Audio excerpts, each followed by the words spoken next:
Welcome to another episode of the Soul Sanctuary podcast. I'm your host, Melissa Snowden. Let's talk about motherhood. Motherhood is a beautiful journey. It's rewarding, it's fulfilling, it feels like these bright spots and moments of pure success. And then it can also be overwhelming and exhausting. And in the hustle and bustle of everyday life, we forget about ourselves. We forget to fill our own cups, and we lose sight of who we are when we are mothers. We react instead of responding, and the days can feel really long while the years seem to fly by. So let's explore some of the work that Chels and I do with clients and how these transformational tools can roll into motherhood for you. Together, we'll uncover some strategies to rediscover your sense of self, bring mindfulness into your daily life, and find balance amidst the beautiful chaos of motherhood.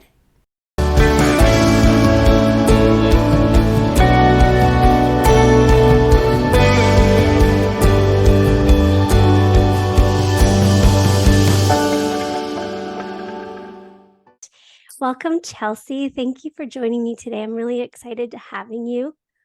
Thank And you. I can't wait to talk a lot about what you do, get some tips and tricks, even for myself, to utilize some of the tools that you use, techniques that you use, and roll them into motherhood, roll them into parenting, pass them on to my spouse. I really appreciate you being here.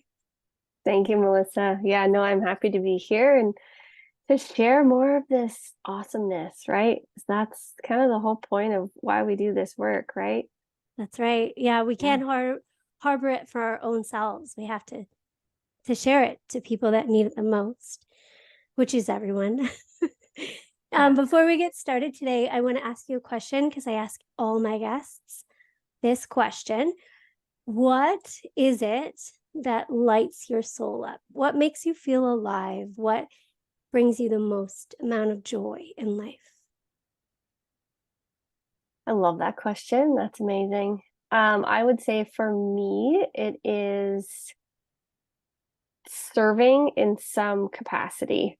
I didn't always know what that was going to be like, but I knew being in service or supporting someone else who wanted to be helped, I knew was always going to be something that I was going to do. And then once I became a coach, it was like, okay, this is exactly what I meant to do. And then interjecting now all the motherhood stuff, like that is just another like line of service or support that I think is so needed in this kind of environment and that stage of life, because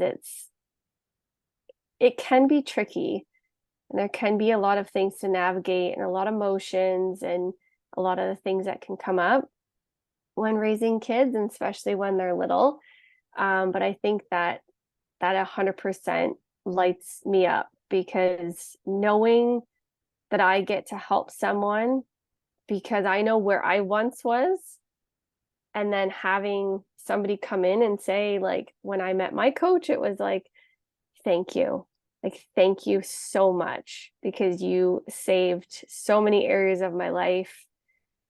And then now, in turn, being able to do that for somebody else is on, like, it brings so much emotion to me and like tears to my eyes, because I know that so many people need this work, and specifically in this line of moms, because it is such a unappreciated job sometimes.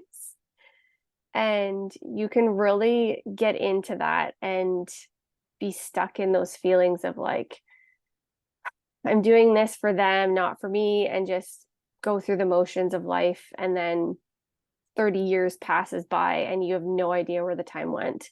And now your kids are grown and gone and out of the house, and you're like, what the heck do I do with my life? because I was just busy raising babies this entire time, and you never found your true purpose or passion or what you love, right? So it's about making motherhood more joyful in the stages, but then also knowing that you can do something for your life as well. And I think that is the best thing that I could give anyone, right? Or like show them. I don't give it to them. They already have it within them, but like show them more about that. Yeah, give it back to them essentially is what you're doing, Yeah.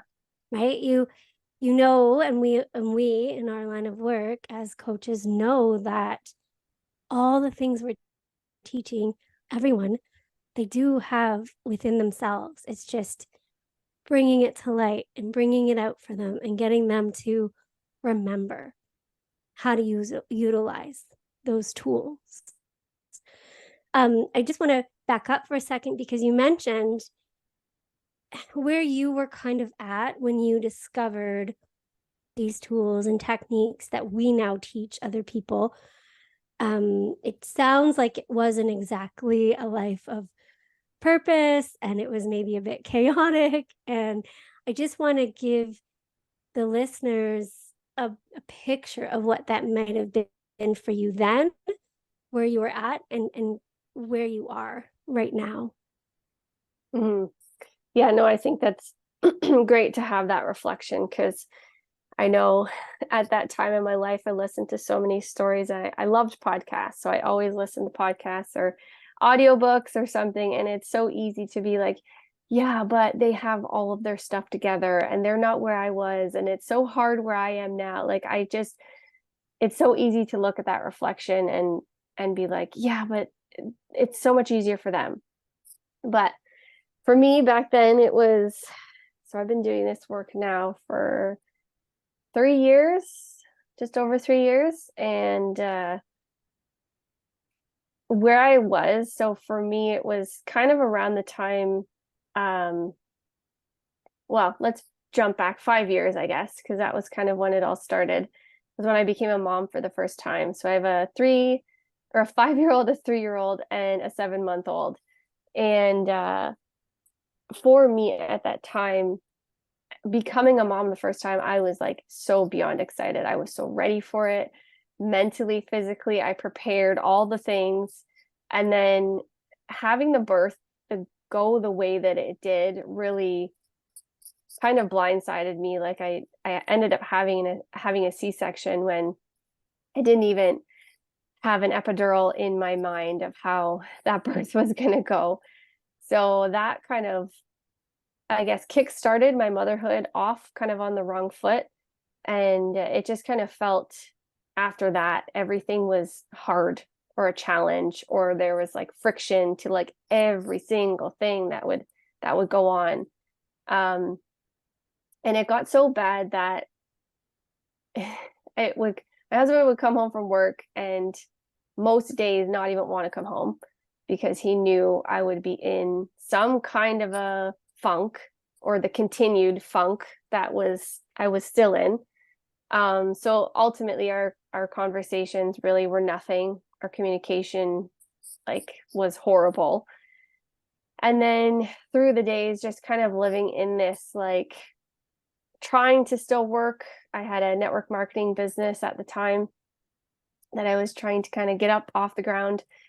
And I now know why it didn't really work for me because I was in such a negative place at that time and just living in that resentment of like my husband gets to go up to work and I get to sit here and be home with a baby. Like his routine was so much the same and mine had to completely shift constantly to just like go of the motion of like raising children and all that stuff. So needless to say, my marriage was kind of not in the best place. Divorce never really came out, but I know it was in both of our minds. And raising my son, because we only had one at the time, was it had joyful moments, but I couldn't see through the negative or the frustrating moments of being home with a baby and then still healing. And doing all the things and trying to feed myself and keep up on the laundry, and we were cloth diapering, and it was just so much. And I let all of that overwhelm consume me. And that's kind of when I realized that like postpartum depression was a real thing, and it was being taken over, and it was very hard to navigate what I was feeling. I couldn't put it into words. But eventually, once I actually came to terms with like, I need help, I can't do this by myself. We were actually able to like start talking about it, and my husband was able to be open, and he still didn't really understand what I was feeling and all that stuff because he hasn't experienced being a baby being cut out of his body.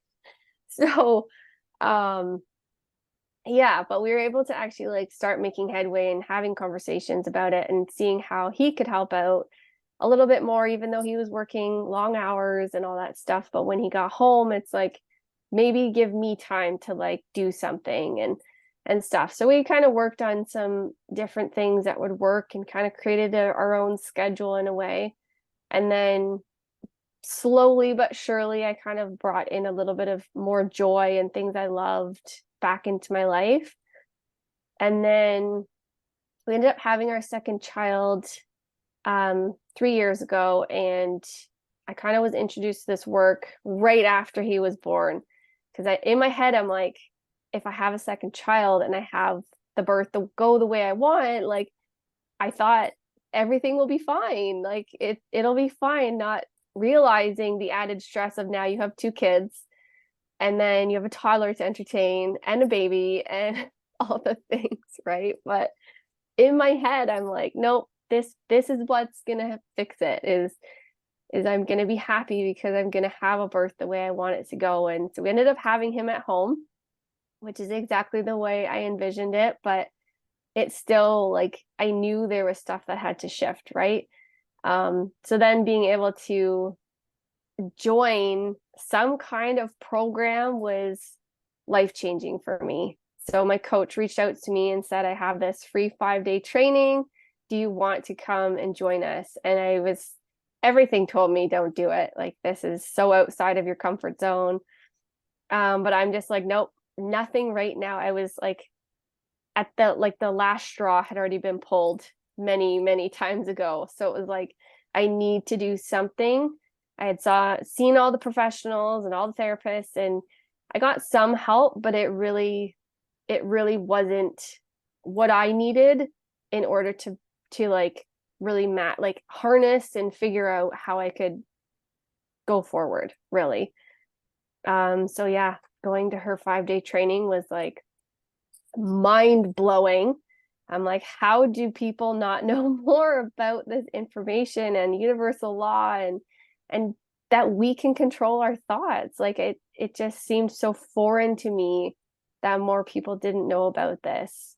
So then of course I jumped in and got started, even though there were some giant money paradigms coming in and kind of holding me back. But it was like, I came to my husband and I'm like, I know we can't afford this. I know physically in our bank account, we do not have the money for this, but I know I have to do it. And I know I'm going to find a way and figure it out. And then I found a way and I ended up winning the program for free, which is crazy because I did not think that like an almost $10,000 program would have been something that I would have ever won, but it changed my life. So I am so grateful that I jumped in and signed up because I wouldn't be here today, that's for sure. That's amazing. It's I say this to my clients, but I especially remind my son of this because at his age, sometimes he gets frustrated with life and how things happen or if things aren't going a certain way he wants them. I always remind him where there's a will, there's a way. And so you flexed your will. You made a decision in that moment that this was going to propel you in the right direction. This was going to support you. This was going to allow you the tools to function now as a mom of 2 at the time, now 3, a wife. And you probably didn't know it then, but now it has helped you help so many other people harness the power of just their thoughts, just allowing some tangible tool to harness that power in order for them to create their life of purpose. And you're right, not a lot of people know about the work that you and I do.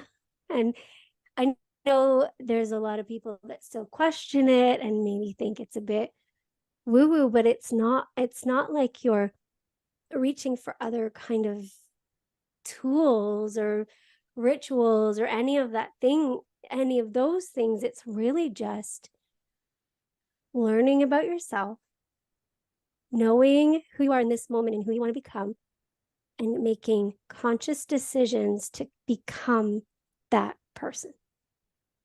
And it's quite simple when you say it, but in the midst of motherhood and all the things, it can be rather overwhelming at times. It can really be daunting. And I always was curious, even when I had my son, I had a bit of postpartum. Why that was such a big thing for women. Why the postpartum? Yes, your hormones are different. Yes, there's proven science about your brain waves are a bit different, and so it's a thing. But I really believe it's your energy of your being, and being aligned differently and shaken up in so many ways, physically, emotionally, mentally. You are suppressing a major part of who you once were, right? I remember having my son and having nightmares about leaving him alone in his crib to go to the movies with friends, because I think subconsciously I was missing that part of myself that could just be me, that was only responsible for me and spouse, right? Like, but it's different with spouse. And then when you change and you're responsible for this being, like this being depends on all of you 100% and 100% of your time. No wonder we get postpartum depression. No wonder we get exhausted and shooken up and lack of sleep and lack of nutrients for ourselves. And I think what you're creating right now in giving these tools specifically to moms who are new moms, who have a few children, who want to be moms, that is, your market is so needed for the work that you do. Mhm. Yeah, no, for sure. And understanding that, like, from where I was to where I am now, is so many people battle where I once was, and they just think it's something wrong with their child. Like, I know I sat in that blame game of like, well, my child just doesn't listen. Well, they don't do this when I ask them to, and they don't do that. Like, it's so easy to blame our children for things, or whatever, or our husbands, our spouses. Like, it's so easy to do that. Well, they don't do their job. Like, I do everything. And it's just, or mom guilt, where you feel completely guilty for doing something outside of your, like, your normal routine, or you want to do something for yourself, you have to ask permission to go do it. And it's just so silly that we put so much pressure on ourselves. And okay, maybe there is dad guilt, but I don't feel we hear about it as much. So it's like, why do we put so much pressure on ourselves to either be a good mom or not believe that we're a good mom, even though we are? We just have to, like, know that we are. Maybe we don't hear it enough. I don't know. But yeah, it's just so easy to go through life either blaming, or it's someone else's fault or whatever, and then not actually turning inward to, like, where is this stuff coming from? Because for me, until I actually turned inward and understood where this was coming from, not to like sit in figuring it all the details out of my past, but I had to understand where my beliefs were at to know where they could then shift to. So a big part of it for me almost felt like I was lying to myself in the beginning, because it was like I knew how I was, but then I'm like, there's pieces of me that I don't love, and obviously wanted to move forward and to become somebody different. But then it was like this imposter syndrome of, but in my head, I'm like, why am I trying to be somebody different? But then I actually dove into it deeper, and it's like the things that I don't love about myself, or the way I was raised, or the beliefs I had as a young child, don't matter to where I am now. Like, they've made me to this point, but becoming somebody different doesn't make me a different person. It just makes it different in the sense of you get to become who you want to be. And that doesn't mean that I am now somebody that's different. Like, I'm not Chelsea anymore. Like, I still am her. I still have traits that I pull from her and all that stuff, but it's like I'm becoming the person. And this is a huge when it comes to motherhood, because I'm now the mom that I want to be. And not everything in that whole sentence is going to be perfect, but it's just like I'm now understanding that I don't enjoy being this person. I don't enjoy parenting from this. And then how we can then move over into something else of, like, yeah, of now you get to be her, even though it looks different. And it's not that you're a different person. You're still parenting. You just think differently. Honestly, that's what it comes down to, is you have different thoughts. Your belief system has now shifted, and you get to do things a lot different than you once did. And there's nothing wrong with that, but we seem to hold on to it like there is so much wrong with it, that we can't become a different person, or people get shocked at what I once, like, going through this motion of, like, I was a welder before this work. And so now people seeing at me like, oh, now you work with moms? Like, that's so weird. That's such a drastic shift. But it's, no, I just found what my passion and my purpose was. Like, I still love welding, don't get me wrong. Still love it, but it was not my purpose. So it's not weird that you were once this and then that. Like, you know what I mean? So I don't know. There's just so Yeah, and much. people are allowed to evolve. I love that you said that about when you change, when you make a conscious decision to become a better version of yourself, is what I always call it. Like, you're still yourself. You're just a better version of that. You show up better. You have the coping mechanisms. You have more peace in your life. You live a life of purpose that excites you and serves others. And who wouldn't want to be that?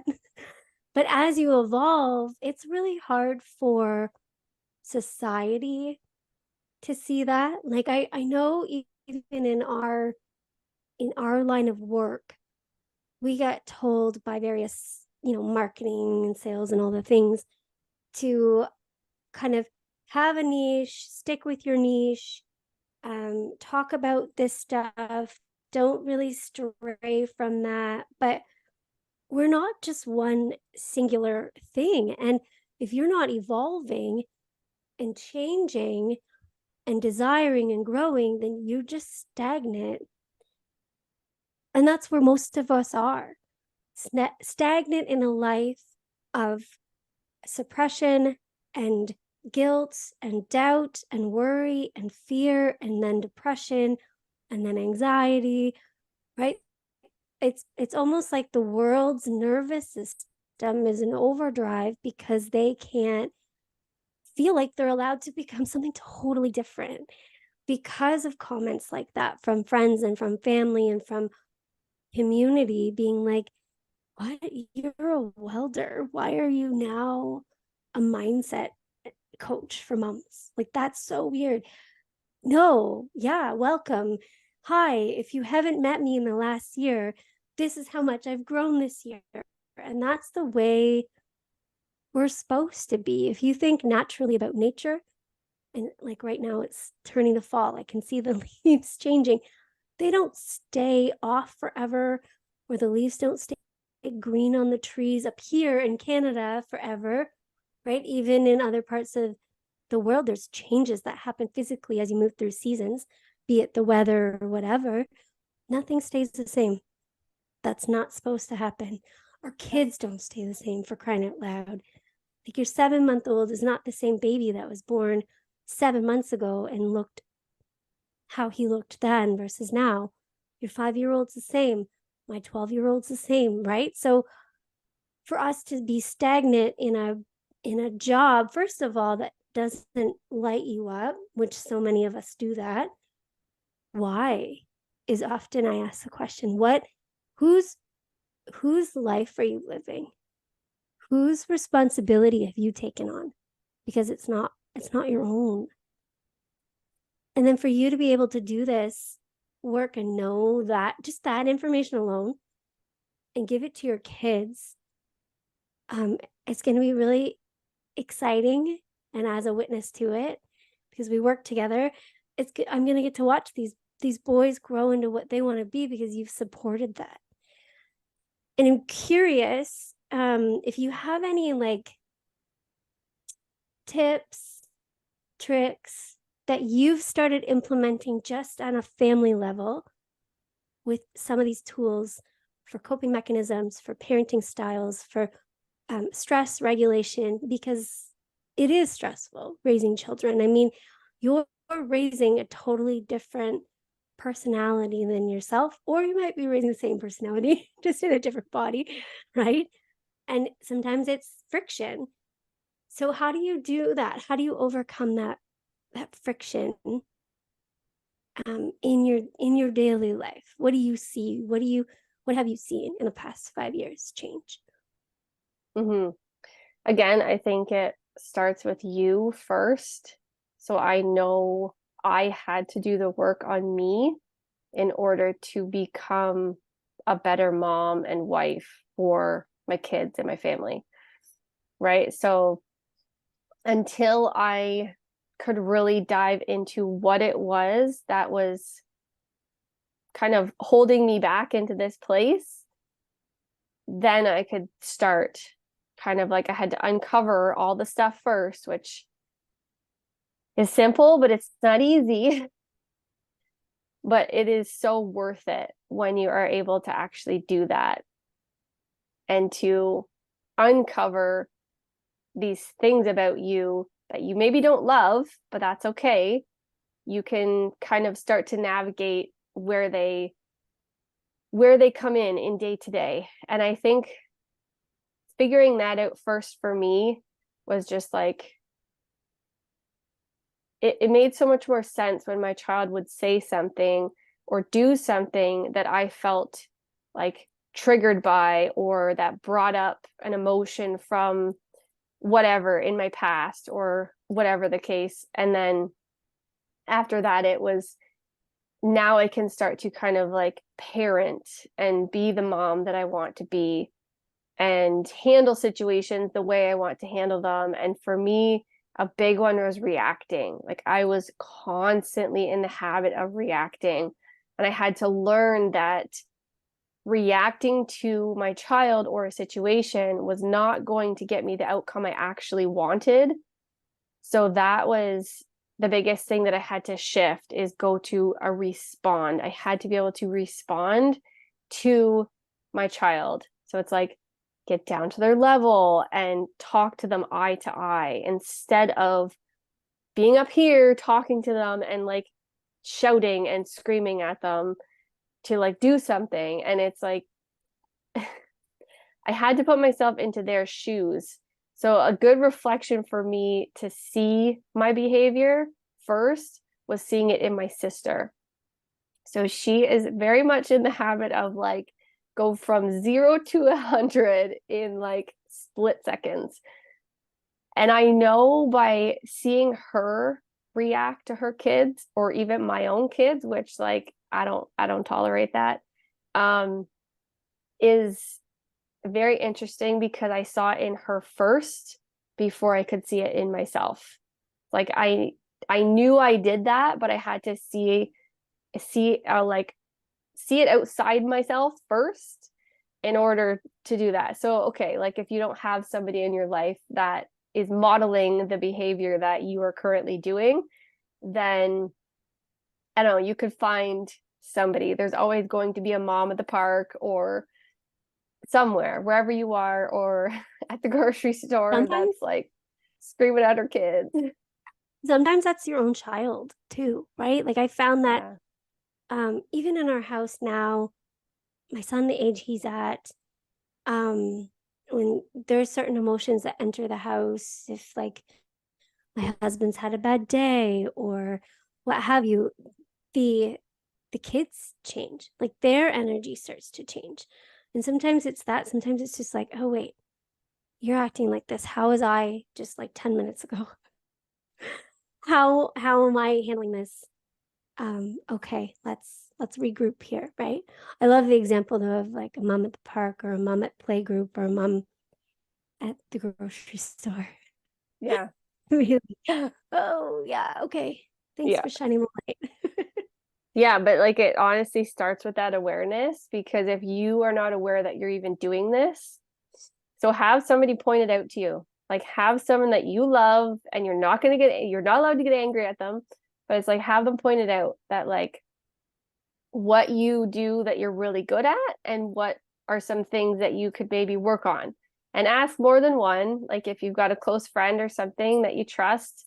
And that's kind of where it can start, because sometimes I think it honestly comes down to awareness. If you're not aware that something needs to change, or that you are, in this case, modeling a behavior a certain way that your child is now picking up on, then I think it needs to be brought to your attention in order for you to understand that there is a, a reason here that you need to change. But your reason has to outweigh your,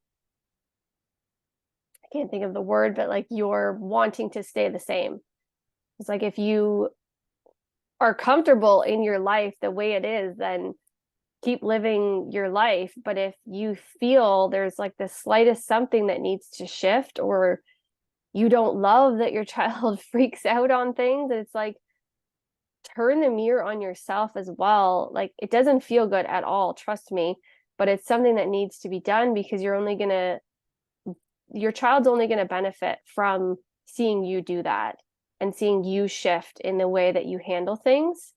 So it's like flip the mirror. If your kid's having tantrums, like hitting other kids, screaming at other kids, sometimes, okay, this doesn't always start with us, but it can be a way for us to model that behavior of like, this is how we show gentle touches. And like the gentle parenting can only, like, I believe there's like a variety of different type of parenting methods you could use, so don't only stick to one, but do what feels right for you, like what your intuition is telling you on like how to handle a certain situation. We know that screaming, reacting, freaking out on them is probably not the best option, but it's like take a pause and then go and address the situation, because that's modeling not a like, oh my God, you just hit me, and then reacting to it. It's modeling, okay, I took a breath. Let's sit down for a minute. And now let's talk about like what is frustrating you that made you hit mommy, or whatever the situation is. Because I think us showing that is only going to benefit them as a child, and as they grow and become an adult and then maybe have their own kids, like that is only going to help them understand and learn how to model behavior the way that they might want somebody else to model it to them. Like that silly saying, but it's so true. It's like treat others the way you want to be treated.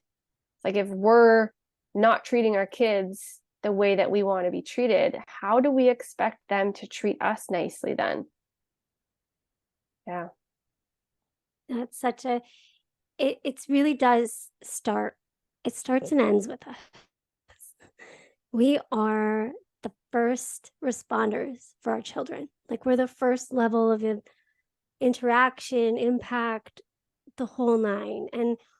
And even when you and I have done the work on ourselves to see where some of this stuff has come from, it started there with our home life and with our parents and with our place in line in terms of where we were in the family and the whole thing, right?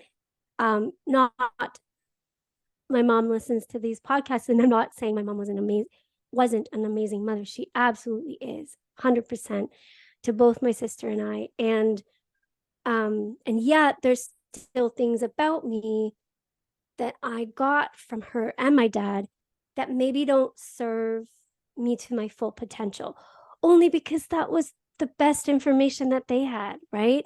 And the awareness level that they had at the time and the coping mechanisms that they had. And it's the same with all of it. It's the same with my mom and dad's mom and dad and their parents and their parents. It's just we continually learn and grow from where we were at.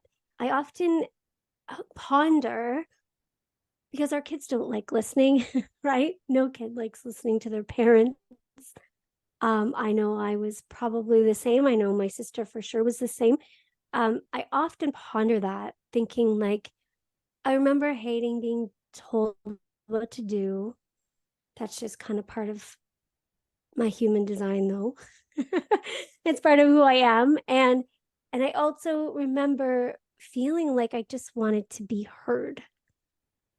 And when you're in the midst of being a mom and a dad,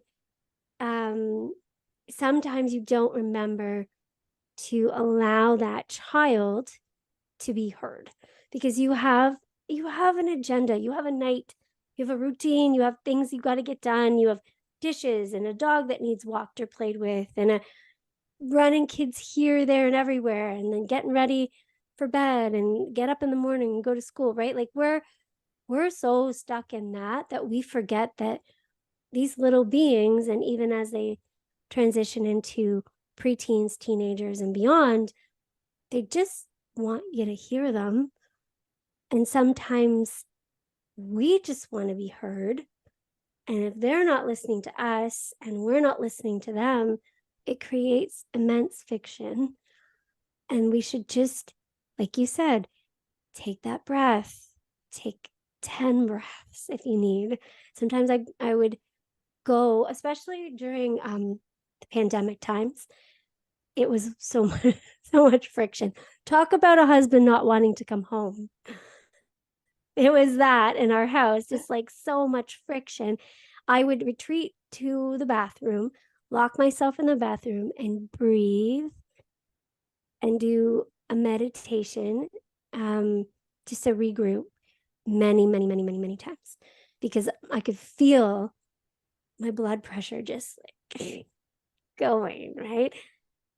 And then same idea, like enter this work, and I was a different parent almost instantly. Within the first month, I was able to harness a lot of what I wasn't able to harness before, and realize that my kid was a little mirror. He was a reflection of how I was showing up, how I was speaking, how I was, even not just to him, just in general, right? And then I was able to be just different with him, just calmer.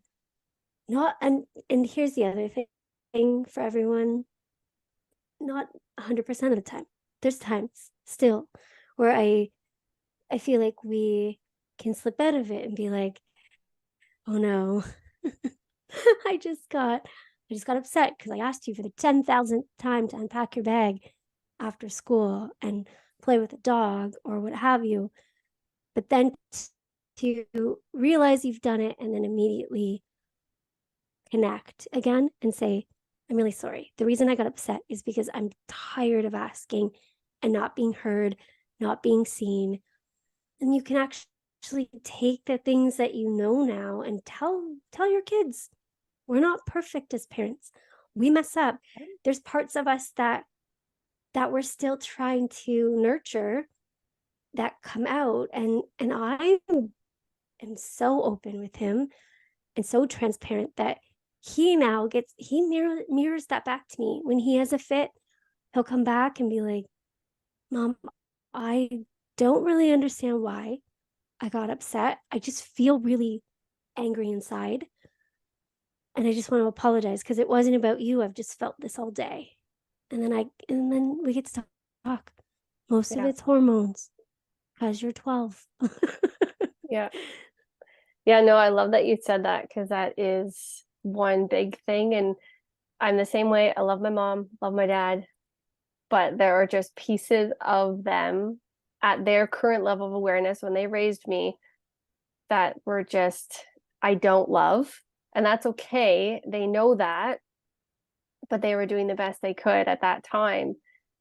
But it's now moving forward to, I'm not going to parent that way because I didn't love the way that that made me feel. And my kids are going to do the same thing. And I don't need to have blame in that of like, oh, I didn't raise them right or whatever. It's just like they're going to do their own thing. They're allowed to do that, especially me as a mindset coach. Like my kids are going to grow up with me preaching to them in a way, right? Like of the way that we want to do things and the person we want to become and all that stuff. But I think it's that perfectionism that was bred into me at a young age because my mom was that mom. She did everything. She would stay up till 3 o'clock in the morning cleaning the house and washing the floors and all this stuff, and then go to work and like get us ready in the morning and go off to work. And it was just like, yep, I'm not going to be that person because that is then inflicting on my health goals because I'm not getting the proper sleep. So transitioning to like me as a mom, it's just like I'm okay with some dishes in the sink and on the counters, and maybe the dishwasher's clean and I haven't emptied it, and like I'm okay with that. But that was my awareness to be like, I like sleep. That's important to me. And now I can move forward because that's going to set my morning up to be the best mom I can because I've had better sleep.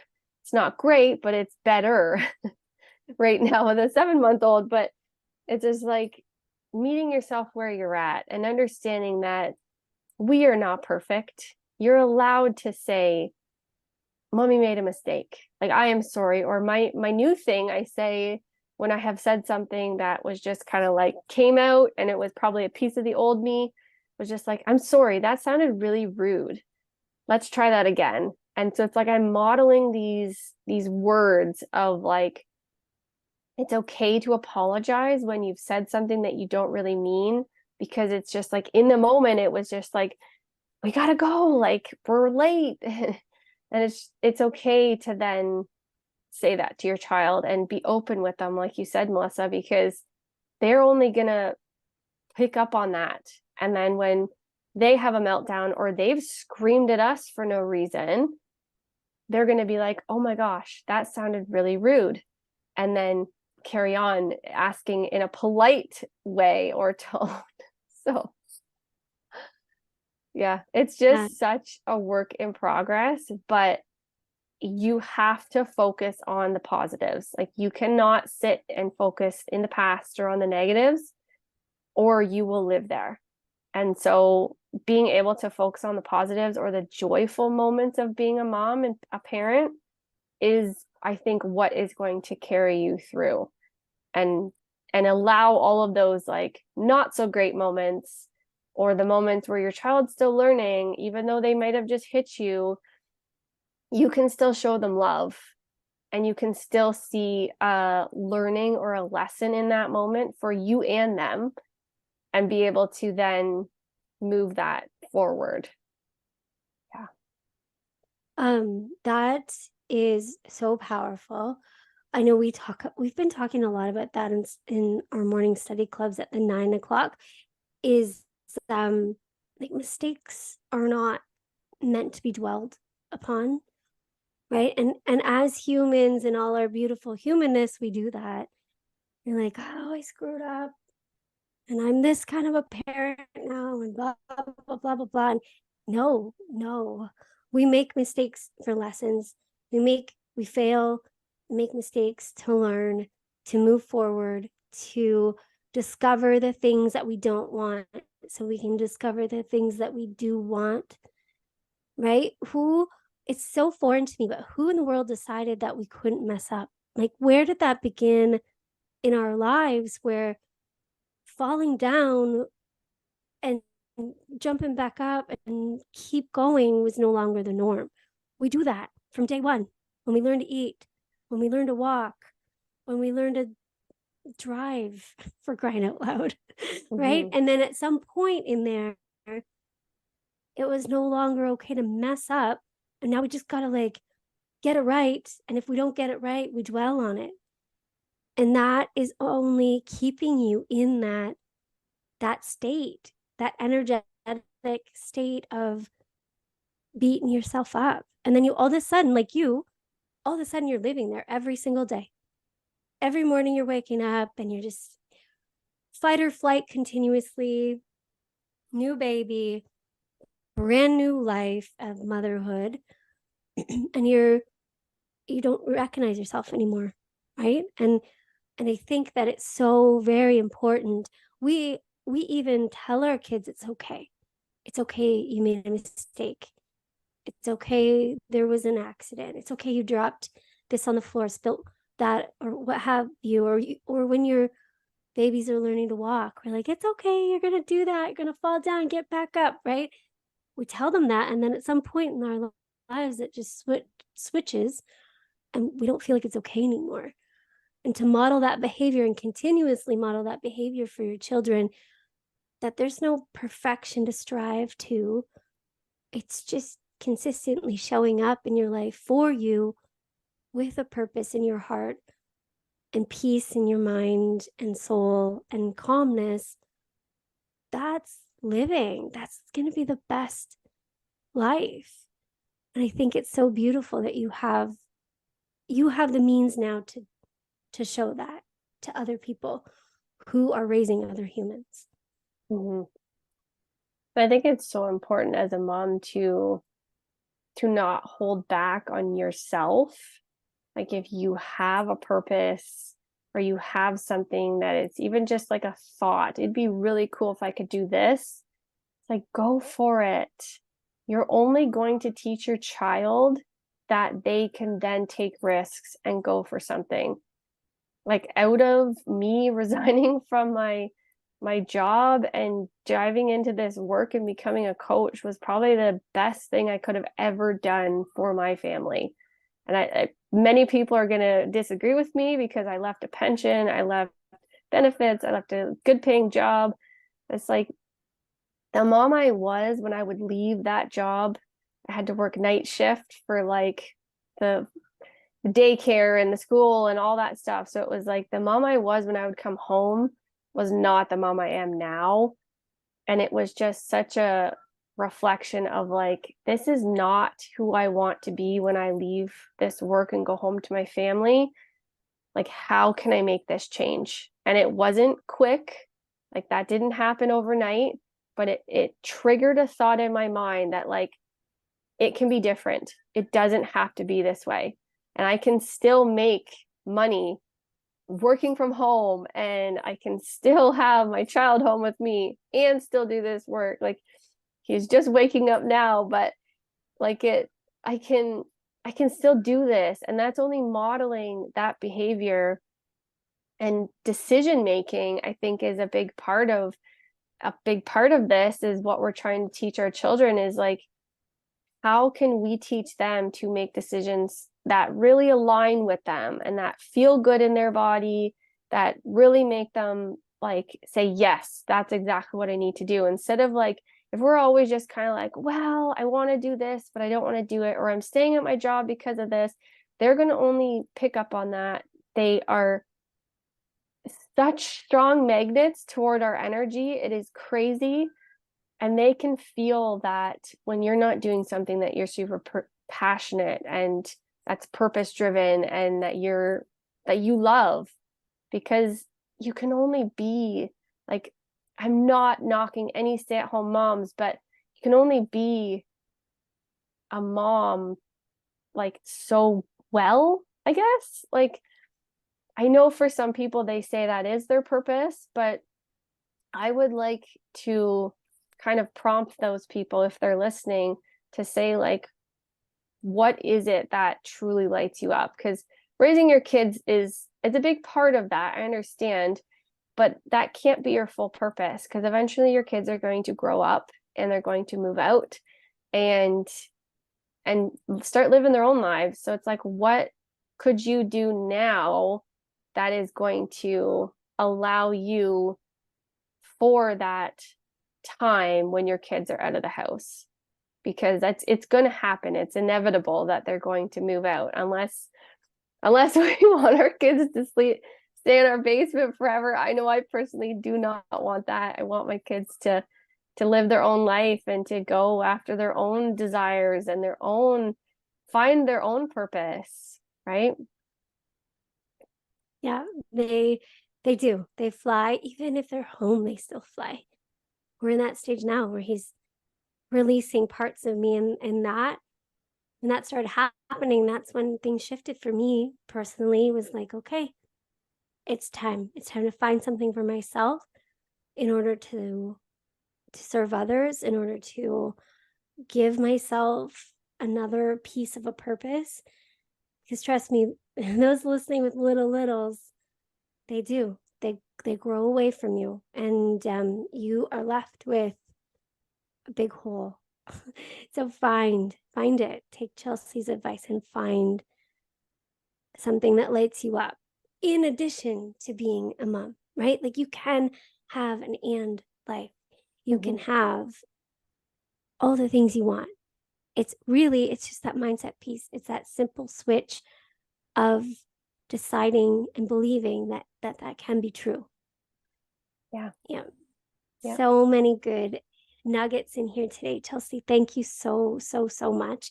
Before you leave to go get baby, because I'm sure he's like, when I'm up, someone come get me. Where can people find you? Thank you, Melissa, for having me. This was awesome. I love Instagram. I hang out mostly there. I'm Chels Dinner on Instagram. I'm on Facebook at Naturally Balanced Mama. And I'm kind of on TikTok, not really. But yeah, mostly Instagram is where I hang out, that's for sure. Amazing. And I'll put your handles in the show notes so people can click, follow you for more amazing motherhood mindfulness tips and rearing beautiful babies in this day and age, giving them the proper skills and coping mechanisms and mindfulness tools so that they can pass it along and they can then raise beautiful humans just as you are. Thanks again for being here today. Thank you, Melissa. Take care. Take care. Bye.